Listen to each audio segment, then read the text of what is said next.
Good morning. News and hair oil సమర్పిస్తున్న business breakfast షోకి స్వాగతం. మార్కెట్స్ పరిస్థితి తెలుసుకోబోయే ముందు హైదరాబాద్కు చెందిన గ్లాండ్ ఫార్మా ఈ కంపెనీని గతంలో మనం టీవీ ఫైవ్లో కూడా చెప్పడం జరిగింది. చైనాకు చెందిన ఫోసన్ ఫార్మాకి విక్రయించేందుకు ఒక ఒప్పందం ఆ రోజుల్లో కుదిరింది. $1.3 బిలియన్ డీల్ ఇది. అయితే దీనికి ఇప్పుడు కేంద్ర ప్రభుత్వం అనుమతి నిరాకరించింది. సో యూనియన్ కేబినెట్ నిన్నటి మీటింగ్లో గ్లాండ్ ఫార్మా అమ్మకానికి నో చెప్పింది. ఎందుకంటే ఇండియన్ ఫార్మా ఒక ఇండియన్ కంపెనీ నుంచి చైనాకు కీలకమైన టెక్నాలజీ తరలిపోవడం మీద కేంద్రం అభ్యంతరం వ్యక్తం చేసింది. దీంతో హైదరాబాద్కి చెందిన గ్లాండ్ ఫార్మా డీల్కి చైనీస్ ఎక్విజిషన్ డీల్కి బ్రేక్ పడింది ఇప్పుడు. సో $1.3 బిలియన్ అంటే ఆల్మోస్ట్ 8,500 crores వర్త్ డీల్ ఇది.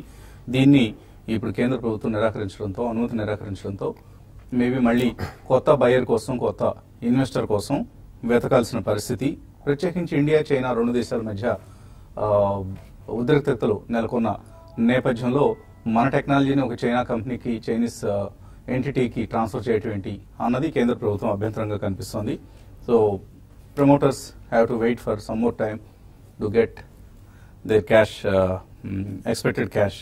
సో ఫార్మా రంగంలో అతిపెద్ద ఎక్విజిషన్గా మనం ఇంతకుముందు అనుకున్నాం గ్లాండ్ ఫార్మా డీల్ని. సో మేబీ ఫోసన్తో విలీనానికి కేంద్రం నిరాకరించడంతో ఇప్పుడు మేబీ అడ్వెంట్ లాంటి యుఎస్ బేస్డ్ కంపెనీస్ రంగప్రవేశం చేసే అవకాశం కనిపిస్తుంది. మేబీ రాబోయే రోజుల్లో దీనికి సంబంధించి అంతకుముందు కూడా అడ్వెంట్ $1 బిలియన్ ఇస్తా అంటూ ముందుకు వచ్చింది.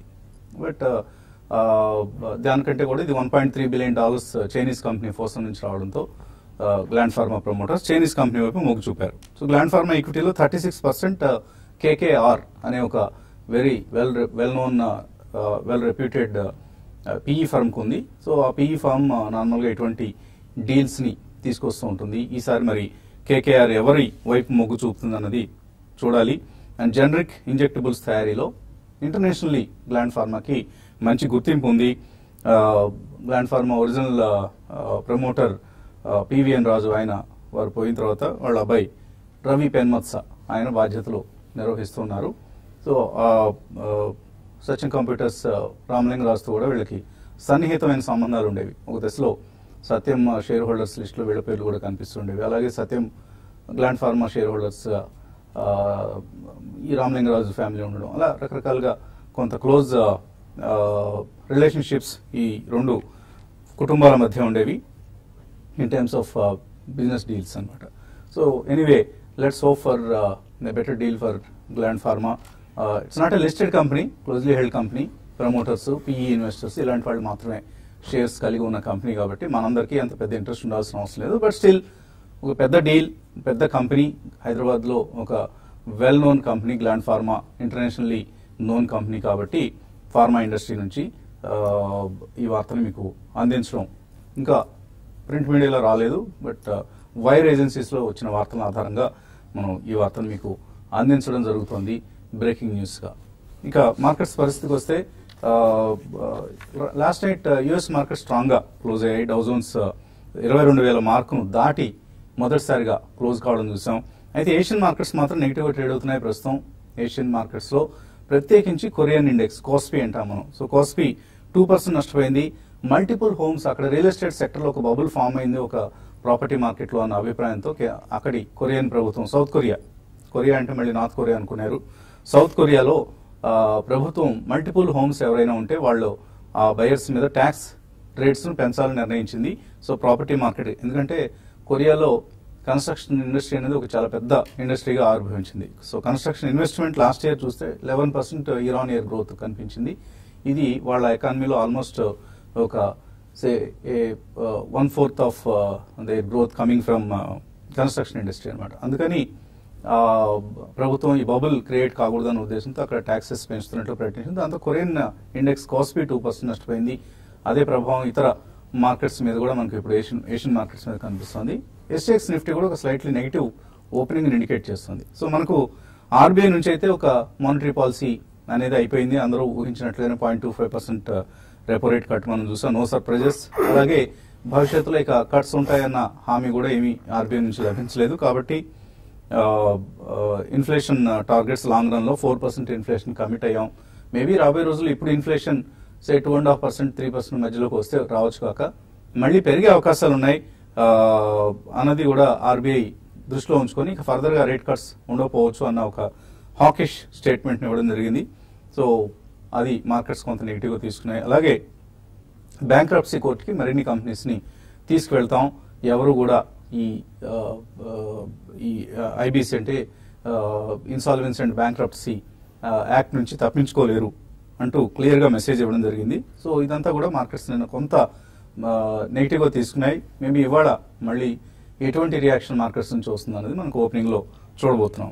బట్ ఎఫ్ఐఎస్ మాత్రం గత 4 రోజుల సెల్లింగ్ కి వాళ్ళు బ్రేక్ చేసి నిన్న 474 crores వర్త్ స్టాక్స్ ను కొనడం చూసాం. దీనికి 233 crores సెల్లింగ్ డిఐఎస్ నుంచి రావడం కూడా చూసాం. So but net institutional investors నుంచి మాత్రం ఇన్ఫ్లోస్ ఆర్ పాజిటివ్. సో అది ఒక పాజిటివ్ ఫ్యాక్టర్ తీసుకోవచ్చు మనం. సో మార్కెట్స్ పరిస్థితి గురించి మాట్లాడేందుకు మనతో అనలిస్ట్ సిద్ధంగా ఉన్నారు. సో ఆర్బీఐ పాలసీ అయిపోయింది, ఇక ఎర్నింగ్ సీజన్ ఇంకా కొద్దిగా కొనసాగుతోంది, ఇంకా కొన్ని కంపెనీస్ అనౌన్స్ చేయాల్సిన టైం ఉంది. సో ఓవరాల్ గా ఎటువంటి పరిస్థితి కనిపిస్తుంది? I think the suspense is over అండి. దో అందరూ ఎక్స్పెక్ట్ చేసినట్టే 0.25 basis points అంటే 0.25% కట్ వచ్చింది మనకి ఇంట్రెస్ట్ రేట్ లో.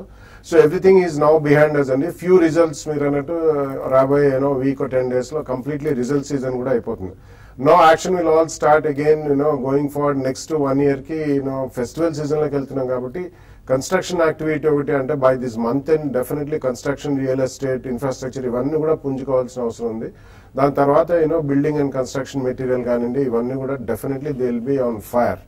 ఈ కారణం మూలన రాబోయే 2 to 3 weeks లో వచ్చే ఆపర్చునిటీస్ లో తప్పకుండా ఇన్వెస్ట్ చేయాలని చెప్తున్నాను. ఎందుకంటే నిన్న మనం చూస్తే అమెరికాలో డౌ జోన్స్ కూడా 22,000 దాటింది. Irrespective of the political problems in America, అంటే మనకి లాస్ట్ 6 months లో కూడా politically they have been so many noises made from White House, but still market లో మాత్రం it has nothing to do with politics అన్నట్టు behave చేస్తుంది.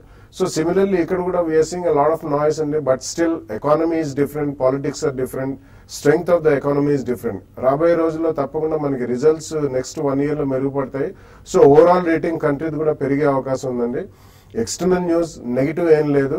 డొమెస్టిక్లీ it's going to get slowly stronger and stronger over the next 1 or 2 years కాబట్టి across the board అంటే ఇప్పుడు latest గా మనం చూస్తే even telecom shares are slightly participating and they doing reasonably well in terms of results. So కొంచెం మనకి economy పుంజుకుంటే even అది కూడా కాస్త మెరుగుపడే అవకాశం ఉంది కాబట్టి one should invest across all the sectors అండి ఆన్ ఎవ్రీ డిక్లైన్. బట్ ఒకటే పదే మనం చెప్తున్నట్టు do not go after penny stocks or NPA stocks or SMS based stocks. అటువంటి దాంట్లో రీసెంట్లీ మనకి చాలా కాల్స్ కూడా వస్తున్నాయి. మేము లాంగ్ టర్మ్ ఇన్వెస్టర్స్ అండి కాబట్టి ప్రైస్ పాయింట్స్ తక్కువ ఉన్న షేర్స్ కొనుక్కుంటాము, ఎస్ఐపి చేస్తాము. Please do not do that అండి. స్ట్రాంగర్ షేర్స్ కూడా మనకి డెఫినెట్లీ కరెక్షన్ లో దొరుకుతాయి. 5-7% or 10 to 12% definitely 1 or 2 price points లో దొరుకుతాయి. లేకపోతే ఎస్ఐపి మోడ్ లో మీరు చేసుకోండి. రాబోయే 1-2 years లో మాత్రం this going to be phenomenal return in the stock market. So traders కి ఎటువంటి సలహా ఇస్తున్నారు ఇవాళ? నిన్నటి రోజు వోలటాలిటీ నేను చూసాము. Markets last half an hour 45 minutes లో సెల్లింగ్ అనేది మళ్ళీ ఆల్మోస్ట్ డే స్లోస్ దగ్గర నిఫ్టీ వచ్చింది. అయితే యావరేజ్ కారణంగా మళ్ళీ నిఫ్టీ కొంత హైకి రావడం చూసాము. బ్యాంక్ నిఫ్టీలో బాగా సెల్లింగ్ అనేది నిన్నటి రోజు కనపడింది. దీంతో పాటు మెటల్స్ కొంచెం ప్రాఫిట్ బుకింగ్ ఉంది. ఏదైనా కూడా మార్కెట్స్ ఒక రేంజ్ లోనే ఉండే అవకాశాలు ఎక్కువ ఉన్నాయి. ఇటువంటి సెల్లింగ్ మనం గతంలో చాలాసార్లు చెప్తూనే ఉంటాం. ఒక డిప్ వచ్చినప్పుడు మార్కెట్ లో బయింగ్ ఇనిషియేట్ చేయాలని చెప్తుంటాం. ఇటువంటి సెల్లింగ్ తర్వాత ఈ రోజు మళ్ళీ కొంచెం చిన్న గ్యాప్ డౌన్ రావచ్చు. ఆ గ్యాప్ డౌన్ వచ్చినప్పుడు బయింగ్ కి వెళ్ళమంటాను. ఓవరాల్ గా మార్కెట్స్ లో కానీ చూసుకుంటే నెక్స్ట్ రానున్న రోజుల్లో ఒక రేంజ్ లోనే ఉండే అవకాశం ఉంది. 10,020 దగ్గర నిఫ్టీకి సపోర్ట్, మనకి ఇంటర్మీడియట్ సపోర్ట్ మనకి లభించవచ్చు. అయితే బ్యాంక్ నిఫ్టీ అనేది ఇన్ని రోజులు మనం అవుట్ పర్ఫార్మ్ చేసాం. అయితే ఇక్కడ నుంచి బ్యాంక్ నిఫ్టీ కొంచెం వీక్ గానే కొంచెం బ్యాంక్ నిఫ్టీ చిన్న స్టాక్స్ లో కొంత ప్రాఫిట్ బుకింగ్ రావచ్చు. కాబట్టి 25,000 కూడా కొంచెం బ్రేక్ అయ్యి 24,800 ఆ లెవెల్లో బ్యాంక్ నిఫ్టీ రావచ్చు. అక్కడ బ్యాంక్ నిఫ్టీలో కూడా లాంగ్ పొజిషన్స్ ని ఇనిషియేట్ చేయమంటాను. ఓవరాల్ గా ట్రెండ్ అయితే బ్యాంక్ నిఫ్టీ ఇంకా షార్ట్ టర్మ్ కి ఇంకా అప్ ట్రెండ్ కొనసాగే అవకాశం ఉంది. అయితే బ్యాంక్ నిఫ్టీలో కొన్ని stocks Axis and ICICI bank ని ఎవరి ర్యాలీలో కూడా సెల్ చేయమంటాను. At the same time Yes bank, HDFC bank ని ఎవరి డిప్లో కూడా బై చేసే స్టాక్స్. అంటే ఇవన్నీ కూడా ఏంటంటే ఇంటర్డే కోసం కాదు, పొజిషనల్ ట్రేడర్స్. తర్వాత ఈ రోజు ఇంటర్డే కోసం అయితే ఎస్ఆర్ఏ ఇన్ఫ్రాని 120 పైన కానీ సస్టైన్ కాగలిగితే బై చేయమంటాను. 126 ఆ లెవెల్ 124 ఆ లెవెల్ దాకా ఇంటర్డేలో పెరిగే అవకాశాలు కనపడుతున్నాయి. అదేవిధంగా సెల్లింగ్ విషయానికి వస్తే hero motor corporation higher levels లో సెల్ చేయమంటాను. ఇది కూడా చూసుకుంటే లాస్ట్ రిజల్ట్ తర్వాత రిజల్ట్ ముందు బాగా పెరిగిన స్టాక్. నిన్న కూడా షార్ట్ కవరింగ్ అనేది ఈ కౌంటర్ లో ఏర్పడింది. కాబట్టి ఈ రోజు కొంచెం లాంగ్ అన్వైండింగ్ అనేది హీరో మోటార్ కార్పొరేషన్ లో రావచ్చు. అది కూడా హయ్యర్ లెవెల్స్ లోనే సెల్ చేయమంటాను. తర్వాత సెక్టార్ పరంగా చూసుకుంటే ఈరోజు ఫార్మా స్టాక్స్ లో కొంత బయింగ్ కూడా రావచ్చు. కాబట్టి సన్ ఫార్మా ఒకటి బాగా ఓవర్ సోల్డ్ లో ఉంది. ఇది 580 నుంచి కంటిన్యూగా 520 లెవెల్స్ కి వచ్చింది. దీన్ని కూడా బై చేయమని చెప్తాను. ఇది ఇంట్రాడే కోసం మాత్రమే 520 దగ్గర స్టాప్ లాస్ పెట్టుకొని కొంచెం డిప్ వచ్చినప్పుడు బై చేయమంటాను. 526 to 528 దాకా రావచ్చు. ఓవరాల్ గా మార్కెట్స్ ఈ రోజు క్లోజింగ్ ఫ్లాట్ గా ఉండే అవకాశాలు ఉన్నాయి.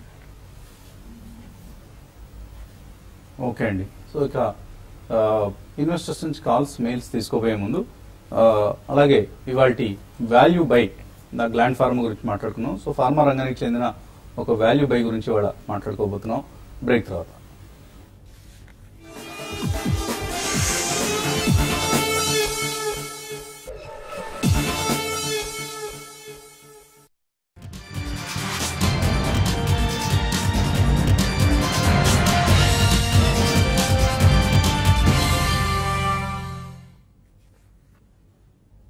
న్యూస్ అండ్ హెయిర్ ఆయిల్ సమర్పిస్తున్న బిజినెస్ బ్రేక్ఫాస్ట్ షోకి తిరిగి స్వాగతం. సో వాల్యూ బైస్ గురించి రోజుకు ఒక వాల్యూ బై గురించి మనం మాట్లాడుకుంటున్నాం. ఇవాళ మాట్లాడుకోబోతున్న వాల్యూ బై ఫార్మా రంగానికి చెందిన కంపెనీ.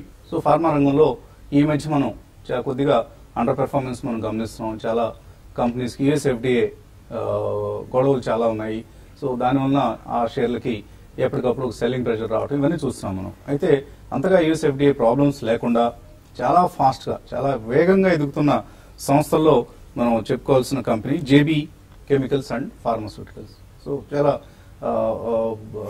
లాస్ట్ 5 years లో కనుక మనం చూస్తే ఈ కంపెనీ ఎదిగినంత ఫాస్ట్ గా ఇంకేవి ఇతర ఫార్మా కంపెనీ ఎదగలేదంటే అది అతిశయక్తి కాదు. ఫర్ ఇన్స్టెన్స్ ఫైనాన్షియల్ ఇయర్ 2014-15 లో నెట్ ప్రాఫిట్ కనుక మనం చూస్తే 100 crores ఉంది. ఈ earnings per share was around 11.8. Financial year 16-17 కి వచ్చేసరికి అంటే జస్ట్ 3 years లో net profit has గ్రాన్ to 183 crores and EPS 21.4. అంటే ఆల్మోస్ట్ డబుల్ అయిపోయింది ఈపీఎస్ ఒక 3 years లో. సో అంత స్ట్రాంగ్ పెర్ఫార్మెన్స్ ఈ కంపెనీని చూసాం. స్ట్రాంగ్ క్యాష్ రిజర్వ్స్ ఉన్నాయి కంపెనీకి, ఫ్రీ రిజర్వ్స్ ఉన్నాయి ఇన్ఫాక్ట్. సో ఆ ఫ్రీ రిజర్వ్స్ ని నార్మల్గా అయితే కంపెనీస్ బోనస్ ఇచ్చేందుకో లేదా డివిడెండ్ ఒక స్పెషల్ డివిడెండ్ లాంటిది ఇచ్చేసి షేర్ హోల్డర్స్ కి వెనక్కి ఇచ్చేయడం లాంటి ప్రాసెస్ మనం చూసాం. బట్ ఈ కంపెనీ ఏం చేస్తుందంటే అలా ఇస్తే బోనస్ ఇస్తేనేమో ఈక్విటీ పెరిగిపోతుంది, ఈక్విటీని మళ్ళీ సర్వీస్ చేయాల్సి ఉంటుంది. అలాగే డివిడెండ్ ఇస్తే వన్ టైం ఎఫ్ఐఆర్ జేబులకు డబ్బులు వచ్చేస్తాయి, అందరికి వెళ్తాయి. బట్ దానికంటే కూడా బైబ్యాక్ చేద్దాం సో దట్ ఈక్విటీ సర్వీస్ చేయడం ఇంకా మరింత ఈజీ అవుతుంది, ఈపీఎస్ సెక్యూరిటీ అవుతుంది అనే ఉద్దేశంతో 50 crores తో last June 2nd record date గా షేర్స్ బైబ్యాక్ చేయాలని కంపెనీ డిసైడ్ చేసింది. సో ఆ డెసిషన్ కారణంగా ఈక్విటీ తగ్గబోతోంది. అండ్ ఆల్సో కొంతమంది share holders of course 12.5 lakh shares ని బైబ్యాక్ చేయాలని నిర్ణయించింది కంపెనీ. సో రిటైల్ ఇన్వెస్టర్స్ కి ఆ దామాషాలో బైబ్యాక్ ఆఫర్ అందింది. సో కొంతమంది ఇన్వెస్టర్స్ అప్పటికి ఎవరైతే ఇన్వెస్టర్స్ గా ఉన్నారో వాళ్ళకి, ఎందుకంటే 1998 తర్వాత కంపెనీ బోనస్ ఇవ్వలేదు. ఎప్పటికైనా బోనస్ వస్తుంది, ఎందుకంటే కంపెనీ దగ్గర చాలా ఫ్రీ క్యాష్ ఉంది కాబట్టి బోనస్ అనౌన్స్ చేస్తుందని ఊహించిన వాళ్ళకి బైబ్యాక్ రూపంలో వాళ్ళకి ఆఫర్ రావడం జరిగిందనమాట. సో అదర్వైజ్ కంపెనీ త్వరలో మరొక కొత్త ప్లాంట్ నెలకొల్పింది 140 crore ఎక్స్పెండిచర్ తో. సో అలాగే ఈ మధ్యనే గ్లిప్జైడ్ ఎక్స్టెండెడ్ రిలీజ్ టాబ్లెట్స్ అనే ఒక ప్రోడక్ట్ కి అండ్ ఉత్పత్తికి యుఎస్ ఎఫ్డిఏ వచ్చింది.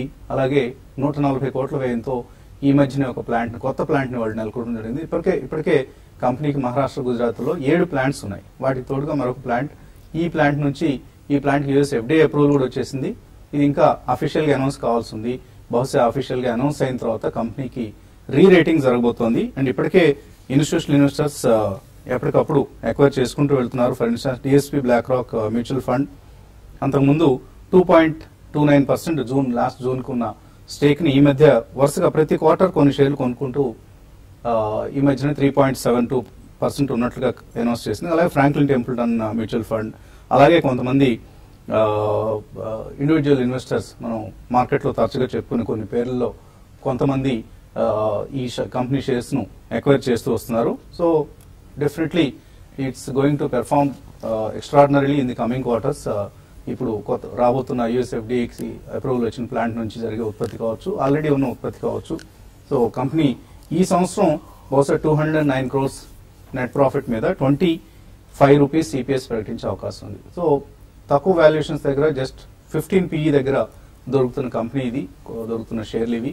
సో జేబీ కెమికల్స్ ని ప్రతి డిక్లైన్ లో యాడ్ చేసుకుంటూ వెళ్ళండి. పోర్ట్ఫోలియోలో తప్పకుండా హోల్డ్ చేయదగిన ఒక ఫార్మా షేర్ ఇది. సో కాంట్రాబెట్ గా మనం జేబీ కెమికల్స్ ని మనం యాడ్ చేసుకుంటూ వెళ్ళొచ్చు మన పోర్ట్ఫోలియోస్ కి. సో ఇది వాటి value by JB chemicals.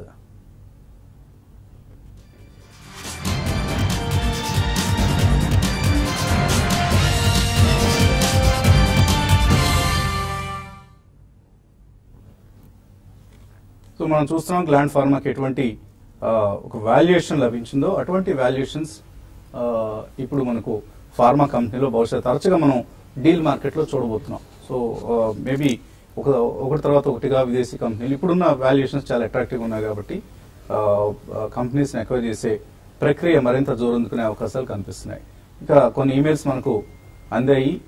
SVSS మూర్తి అడుగుతున్నారు, హిందుస్థాన్ కాపర్ 64.75 దగ్గర ఆఫర్ ఫర్ సేల్ ఉంది, 5% డిస్కౌంట్ రిటైల్ ఇన్వెస్టర్స్ ఉంది, worth investing in. It's purely commodity based company అండి. అంటే ఇప్పుడు పిఎస్యూ డిస్ఇన్వెస్ట్మెంట్ కాబట్టి ఇది కూడా స్ట్రాంగ్ గా రియాక్ట్ అయిన stock. So you can participate in the issue అండి. తర్వాత ఈవెన్ లిస్టింగ్ లో నార్మల్ ప్రాఫిట్స్ వచ్చినా కానీ I think you should book out of it. ఎందుకంటే ఇవన్నీ metals and commodity based stocks లో పెద్దగా లాంగ్ టర్మ్ లో multi bagger type of returns రావు కాబట్టి పార్టిసిపేట్, డిస్కౌంట్ కూడా ఇస్తున్నారు కాబట్టి. But if you get about 10 to 15% return you should definitely book your profits. Okay, తర్వాత మెయిల్ హరి నలమలుపు అడుగుతున్నారు, స్వెలెక్ట్ అండ్ టాటా కాఫీ ఈ రెండు బాగా తగ్గుతున్నాయి, ఇప్పుడు యాడ్ చేసుకోవచ్చు ఈ రెండు స్టాక్స్ 1 year కోసం. అంటే రెండు కూడా మంచి స్టాక్స్ ఏనండి. అయితే ఏంటంటే కొంచెం హై నుంచి ప్రాఫిట్ బుకింగ్ అనేది కనపడుతుంది. అయితే దానికి ముందు మీరు సెలెక్ట్ నుంచి కూడా బాగా పెరిగిందండి, అది కూడా మీరు గమనించాలి. ఏదైనా కూడా ఇది ప్యూర్ ఇన్వెస్ట్మెంట్ స్టాక్స్ కాబట్టి ఒక 5% 6% తగ్గినాక మీరు కంగారు పడాకండి. సెలెక్ట్ ఎనర్జీని మీరు హోల్డ్ చేయండి. టాటా కాఫీ మాత్రం ఇది ఇన్ని రోజులు చాలా లాంగ్ టర్మ్ కన్సాలేషన్ లో ఉంది. ఇప్పుడు కొంచెం చిన్న స్వల్ప డౌన్ ట్రెండ్ లో ఉంది. అయినా మీరు లాంగ్ టర్మ్ కోసం రెండు కూడా హోల్డ్ చేయమని చెప్తాను. ఒక కాలర్ లైన్ లో ఉన్నారు, రంగారావు కృష్ణా జిల్లా నుంచి. హలో, నమస్తే సార్. నమస్తే, అడగండి రంగారావు. నమస్కారండి. అడగండి. పానాసోనిక్ కార్బన్ 540 కొనాలండి. పానాసోనిక్ కార్బన్ 540 కొనాను. ఇండియన్ నికాన్ ఎలక్ట్రానిక్ 442 కొనాను. అది యావరేజ్ చేస్తే ఏ లెవెల్ చేయాలి? Technical level. యావరేజ్ చేసేది ఎప్పుడు కూడా మీరు ఒక 10 రూపాయలు తగ్గగానే అది 20 రూపాయలు తగ్గగానే యావరేజింగ్ అని అడవుడికి పరిగెత్తకూడదు. ఎప్పుడు కూడా ఇప్పుడు మనం చెప్పిన ఈ రెండు కంపెనీస్ కూడా వాల్యూ బైస్ మనం చెప్పిన స్టాక్స్ ఇవి కాబట్టి అవి 1 year హోల్డ్ చేయండి minimum, and more than that అన్న ఉద్దేశంతో చెప్పినవి. ఒక 20 రూపాయలు తగ్గగానే గాబరా పడిపోతున్నారు. సో నేను ఆర్సీఎఫ్ ఫర్ ఇన్స్టెన్స్, ఆర్సీఎఫ్ మనం చెప్పినప్పుడు I think it was around 80 rupees. నిన్న సడన్లీ స్పాట్ వచ్చింది 101 రూపీస్ దాకా వెళ్ళి అరౌండ్ 97 దగ్గర క్లోజ్ అయింది. So wait for such spots. అలా అంతేగాని ప్రతి 10 రూపాయల కరెక్షన్ కి మీరు యావరేజ్ చేసుకుంటూ వెళ్తామంటే that's not the right way. Okay, ఒక 10% కరెక్ట్ అయింది అనుకోండి, then you can definitely go for it. ఆ 20% కరెక్ట్ అయింది అనుకోండి, add more number of shares. అలా that is the way to go about it. అంతేగాని ప్రతి 10 రూపాయలు 20 రూపాయల కరెక్షన్స్ కి don't go for addition adding more shares అండి. యావరేజింగ్ చేయొద్దు, అలా చేయకండి. ప్రస్తుతానికి హోల్డ్ చేయండి ఉన్న షేర్స్ ని 1 year అట్టే పెట్టుకోండి. Definitely they will give you decent returns. తర్వాత శామ్టెక్స్ ఫ్యాషన్స్ ఏం చేయమంటారు? టెక్నికల్ గా ఏంటి పరిస్థితి? నిన్న మనం ఒక కంపెనీని రికమెండ్ చేస్తాం నిన్నటి వాల్యూ బైగా. సో ఆ వాల్యూ బైని పెద్దగా ఎవరు పట్టించుకోకుండా అందరూ కూడా నిన్న ఈ ఇండివిజువల్ ఇన్వెస్టర్స్ కొంటున్నారు అని చెప్పాము శామ్టెక్స్ ఫ్యాషన్స్ ని. హడావుడిగా అందులో ఎగబడి కొన్నారు. అందరూ ఆల్మోస్ట్ స్టాక్ అప్పర్ సర్క్యూట్కి వెళ్ళిపోయింది. ఎందుకంటే దానిలో ఉన్న బ్యూటీ ఏంటంటే 5 రూపాయల షేర్. సో పెన్నీ స్టాక్స్ మీద మనకు ఉండే మోజు అటువంటిది. సో అందులోనూ జుంజున్వాలను లేకపోతే ఆశీష్ కచోలియన్ కొంటున్నారని కానీ ఇంకా డెఫినెట్లీ దీనిలో మల్టీ బ్యాగర్ రిటర్న్స్ ఉంటాయని కొంటాము. But they can take risk. మనం రిస్క్ తీసుకోగలమా లేదా అన్నది ప్రశ్నార్థకం కదా. ఏమన్నా దానికి ఏమైనా దీనికి ఏమైనా టెక్నికల్స్ కనిపిస్తున్నాయా? అంటే వీటికి టెక్నికల్ మీద వెళ్ళడం కానీ ఏంటంటే ఇవి న్యూస్ బేస్డ్, లేకపోతే ఎవరైనా ఇప్పుడు బిగ్ ఇన్వెస్టర్ ఎవరైనా ఇన్వెస్ట్ చేయడం అటువంటిప్పుడు ఈ స్టాక్ లో మూవ్స్ అనేది ఉంటాయండి. కాబట్టి ఇప్పుడు కొంచెం అప్ ట్రెండ్ లో ఉంది, అప్ ట్రెండ్ ఇంకా కొనసాగొచ్చు. అయితే ఇటువంటి స్టాక్స్ ఏంటంటే ఇప్పుడు అంతా మార్కెట్ బాగుంది, లిక్విడిటీ బాగుంది కాబట్టి ఇవన్నీ కూడా మనకి లైమ్ లైట్ లోకి వస్తాయి. ఆ తర్వాత వన్స్ లిక్విడిటీ డ్రై అయినప్పుడు ఈ స్టాక్స్ లో కొనే వాళ్ళు ఉండరు, అప్పుడు మీరు అమ్ముకోలేరు కూడా. కాబట్టి చాలా జాగ్రత్తగా ఉండండి. వీటికన్నా మనకి క్వాలిటీ స్టాక్స్ చాలా ఉన్నాయి. ఇది హై రిస్క్ ఉన్న కౌంటర్ అండి.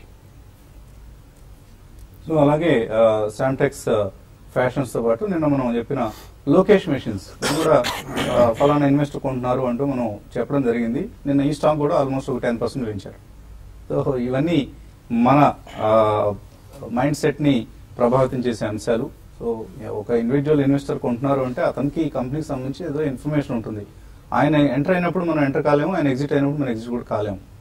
ఈలోగా ఏంటంటే డిక్లైన్స్ వచ్చినప్పుడు బాగా పడిపోయింది, ఫండమెంటల్స్ ఆర్ ఇన్ ప్లేస్ అనుకున్నప్పుడు మాత్రం ఈ స్టాక్స్ జోలికి వెళ్ళండి, అదర్వైజ్ అవాయిడ్ చేయండి.